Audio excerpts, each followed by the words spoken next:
Hi, my name is Jason. I'm here to talk to you about strategic planning and for faith-based organizations in the mobile age. This is part one of a 5-part series I'll be doing on the subject matter.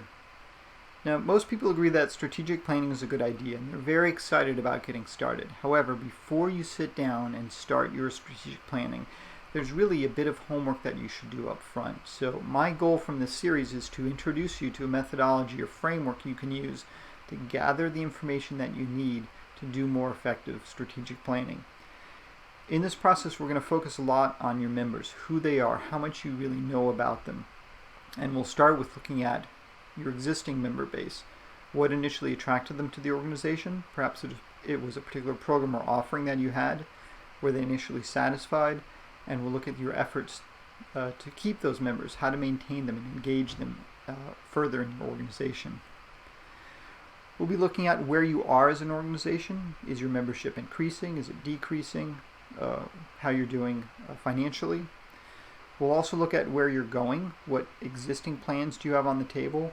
Where you want to be, and then perhaps where you should be, because where you should be does not always completely align with where you're going and where you want to be due to membership size or budgetary constraints.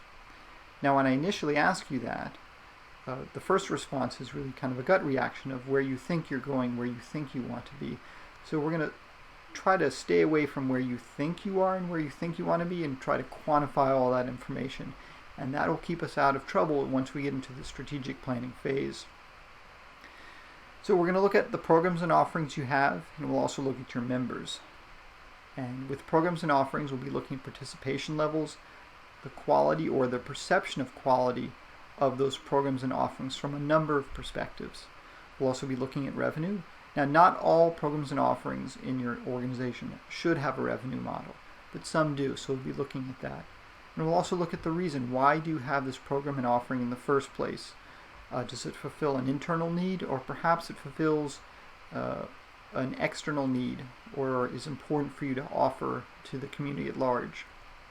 We'll also look at your members, their needs and wants, their availability and capability, not only to participate in programs and in volunteer efforts, and also their willingness to engage.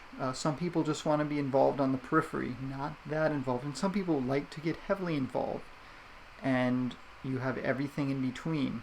And of course, as people go through life changes, all of this changes. Their needs and wants change, their availability and capabilities change, and their willingness to engage changes.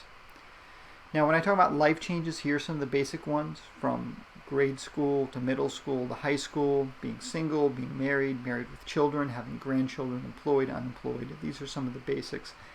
And again, throughout this whole process, we'll be looking at how to attract, satisfy, and keep members in each of these stages of life. Now, the mobile age. Well, what does this have to do with anything? Well, it has to do with a lot. Technology plays an important role in all aspects of strategic planning.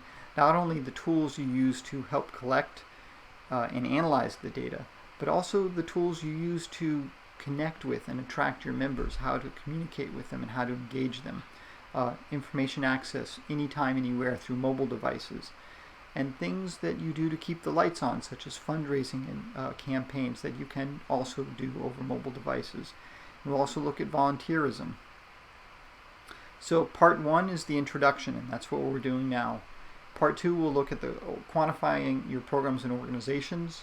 Part three, we'll look at learning more about your members. Part four is where we start connecting the dots, mapping out the connections between your programs and offerings and your members, and putting members into different segmentations or tiers. And then finally, once that's all done, we'll have a really nice blueprint for moving forward with really good, sound strategic planning. Well, I hope you found this useful. I hope you attend the other sessions. If you ever have questions about this, feel free to get in touch with me. And thank you for your time. Take care.